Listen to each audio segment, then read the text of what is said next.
Unit 2, Chapter 6, Lecture, Passages, Birth, Marriage, and Death. Customs vary so much from country to country or culture that it's often bewildering for a foreigner trying to understand the traditions and customs of a new country. Part of what makes it so difficult is that most of these customs are so ingrained in the culture that most local people accept them without ever thinking about them.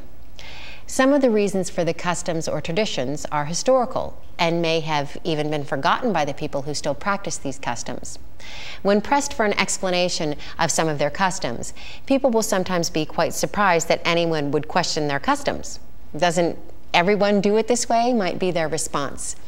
Yet some of the customs that seem so natural to the people in the country or culture may seem quite strange and inexplicable to people new to a country. In a country as large as the United States, with people from so many different parts of the world and different cultures, it can be even more bewildering. Many ethnic groups still practice customs and traditions brought by their ancestors from their countries.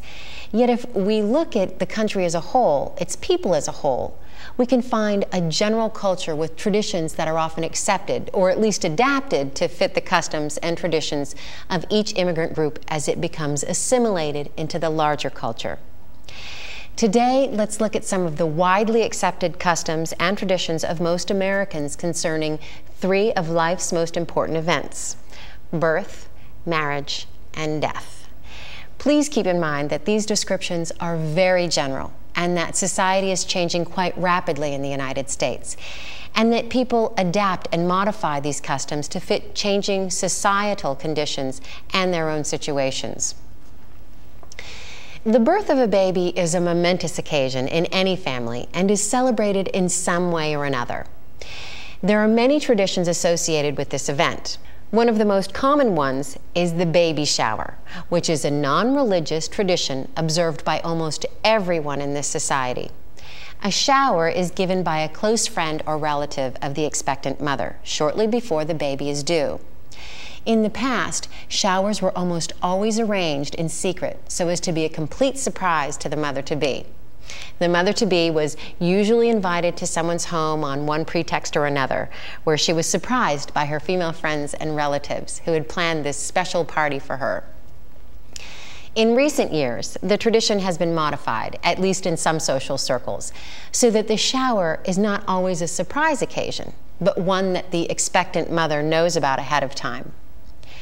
Whether the baby shower is a surprise or not, the mother-to-be is showered with gifts for the new baby by her friends and relatives. The gifts may be small ones or very expensive ones, depending on the financial situation of the participants. But there is always a very emotional outpouring of good wishes for the expected baby and its parents.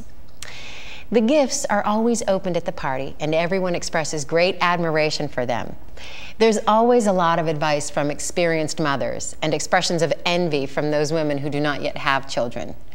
This way, the expectant mother is reassured about the coming event and the desirability of her situation. A few years ago, it was almost unheard of for men to participate in a baby shower. However, as I mentioned earlier, society is changing rapidly, and men's participation at baby showers is becoming more common. That reminds me of another related change in the society in the United States. In the past, when births mainly took place at home, it was a strictly female event, with men banished from the room where the baby was born. After women started going to hospitals to have their babies, men still never went into the delivery room and were expected to wait nervously in the waiting room for the doctor to come and tell them the good news. Today, this is changing for many modern couples. Often they attend classes together to prepare them for the birth of the baby, and many men are with their wives in the delivery room and coach them through the birth along with the doctors. After a baby is born, many, if not most people, want to have a religious service for their baby within a few weeks of the baby's birth, even if they are not very religious themselves. Friends and family will attend the service, which will be held in a church or a synagogue. For Christians, this service is ordinarily called baptism. There are many customs and traditions surrounding marriage, and particularly the wedding activities themselves. Once again, it is very hard to generalize about these customs as they vary so much among different people. But there are some customs that are quite generally observed. It is no longer necessary for a young man to ask permission of a girl's father for her hand. And among modern couples, a woman may actually be the first one to bring up the subject of marriage. But most young people still very much want their parents' approval of the person they hope to marry. It is still traditional for a young man to give his fiancée a diamond ring at the beginning of their engagement period. As for the actual wedding ceremony and related celebrations, traditionally it is the bride's family who pays for these expenses. The wedding ceremony can be a very simple one, with only a few family members and close friends present, or it can be very elaborate, with hundreds of people in attendance.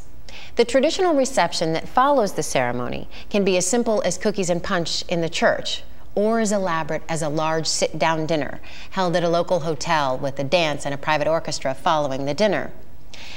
Sometimes people are invited only to the wedding or only to the reception. At any rate, these events can usually be attended only by invitation. One very popular tradition associated with weddings is, once again, the shower that we mentioned in relation to birth. At this shower given before the wedding, the bride-to-be receives gifts to help her set up her new household, such as electrical appliances, sheets, towels, and pots and pans. In addition to shower gifts, wedding gifts are also expected from people who receive wedding invitations. Occasionally, people choose not to have any kind of religious service at their wedding and opt to get married in a civil ceremony in a government building. However, a civil ceremony is not necessary if a couple decides to get married in a religious ceremony. Priests, ministers, and rabbis are legally empowered to marry couples, and it is not necessary to have both a civil and a religious ceremony. By the way, there's an interesting tradition associated with weddings that is rather hard to explain, but, well, than many traditions are. It is said that every bride at her wedding should be wearing or carrying something old, something new, something borrowed, something blue. The bride will be checked at the last minute to be sure that she has one of each of these. There are some other customs similar to this one that are rather superstitious in nature. For example, people believe that it is bad luck for the groom to see the bride in her wedding dress before the ceremony. And immediately following the ceremony, as the couple leave the church, people at the ceremony will throw rice at them to signal fertility. That is, a hope that they will have many children. Some churches and other places where weddings are held have recently banned the throwing of rice as being hazardous to guests who can slip and fall on it. Some suggest throwing rose petals or some other substitute for the rice. In addition to birth and marriage, every society has to deal with death. Once again, it is hard to generalize about the customs surrounding death. Each religious group has ways to help its members cope with the loss of a family member or friend. For most people, religious or not, there are many decisions to be made at the time of death. One decision is whether to have a funeral held in a church or a funeral home. Another decision is whether to have the body cremated or not. If the body is cremated, a memorial service is held rather than a funeral. If the body is not cremated, a decision must be made about whether to display the body at the funeral. A day or two before the funeral, it is also quite common to hold a wake at the funeral home where the body is displayed in its casket. At the wake, the family receives those people who wish to express their sympathy to the bereaved. At the funeral service, it is customary for a religious leader to speak some words of comfort for the bereaved. In addition, a eulogy is usually given by someone close to the deceased person. Sometimes, many people will speak about the good deeds of the person who has died. After the religious ceremony, the body is usually taken to a cemetery where it will be buried after another brief religious service. Of course, most people learn of the death of someone they know from the person's family.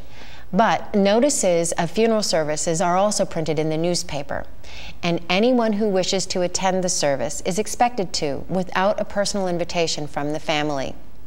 People who knew the deceased casually, but who want to express their condolences, usually send a sympathy card to the family. It is traditional to send flowers to a funeral, but it is important to check with the florist to be sure to send the correct kind of flowers. It's sometimes important to know what kind of clothes to wear to a wedding or funeral. Traditionally, the bride wears white, and guests at the wedding are free to wear whatever colors they like, except for women who do not wear white. At a funeral, it used to be necessary to wear black to show grief, but today this custom is no longer observed.